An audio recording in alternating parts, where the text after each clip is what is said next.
رمضان بيجمع كل الأحباب، وخاصة في رمضان بتحلى ممارسة كرة القدم من خلال الدورات الرمضانية. نادي المنيا يعني عمل إطلالة جديدة من خلال دورة رمضانية للأعمار السنية المختلفة، لقاءات وكواليس أكتر من خلال هذا التقرير.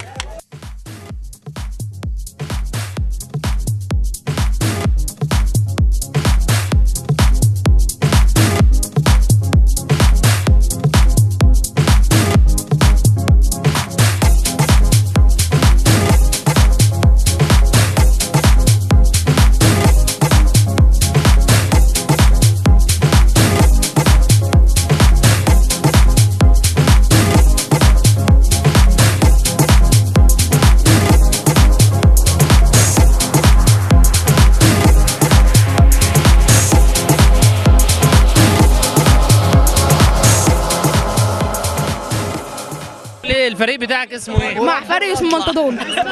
كسبته فعلا ولا؟ كسبنا ماتشين وعندنا 6 نقط. قول لي بتستفاد ايه من الاشتراك في الدورات الرمضانيه؟ اما استفاد لعب وفوز وحاجات كتيره. مفيش حد في المنيا ما بيحبش كرة القدم. كرة القدم يعني بقت عامله زي الاكل والشرب دلوقتي، عامله زي الميه يعني. وانا اسمي في الدوره الملكي، وكمان يعني كرة القدم حلوه يعني. انا بلعب في الاسيوطي والحمد لله يعني.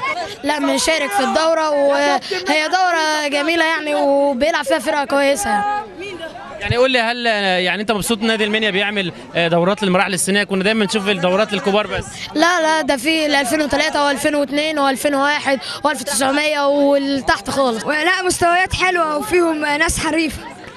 انت بتلعب ايه بقى في الملعب؟ انا بلعب مدافع. حلوه الدورات الرمضانيه؟ حلوه، معموله حلوه جدا. كل سنه وأون تي في طيبه، ودايما بتغطي كل الاحداث الرياضيه.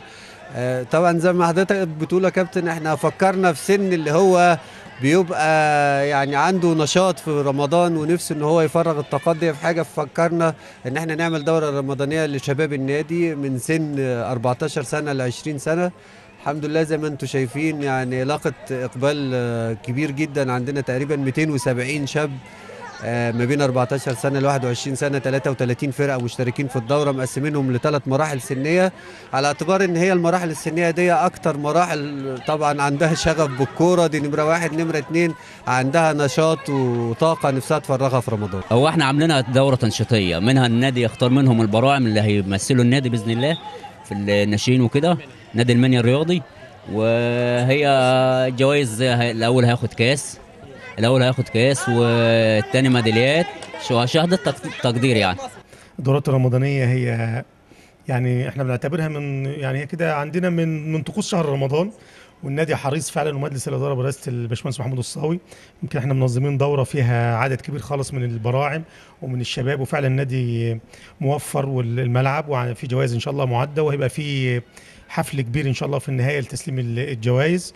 وفي يمكن عضو مجلس الاداره مشرف على الدوره وبيتابع فعالياتها، وانا شايف ان يعني ما شاء الله هي يعني يعني محققه نجاح كبير يعني الحمد لله. سنه وانت طيب، وشعب المنيا كله بصحه وعافيه، وده شهر كريم ولازم يبقى فيه تجمع. اما حكايه الشباب ده كله، ما هو ده الواجب اللي علينا لازم نعمله. الشباب ده كله بالجمع ده كله ما كنتش تخلق له مساحه يجي يضيع فيها وقته في دوره محترمه زي دي، وداخل حدود معينه عشان تقدر تتحكم في هذا الكم من الشباب. يعني كنا متوقعين نجاح الدوره، ولكن ليس بالكم. الكم زاد ما كنا نتوقع، يعني هقول بعشرات المرات.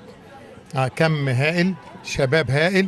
يبقى ادي الطريق، والطريق مش لنادي المنيا الرياضي، لكل من يشغل منصب في هذا القطاع الرياضي الكبير في اي مكان في اي محافظه يهتم بالنقطه دي كلها.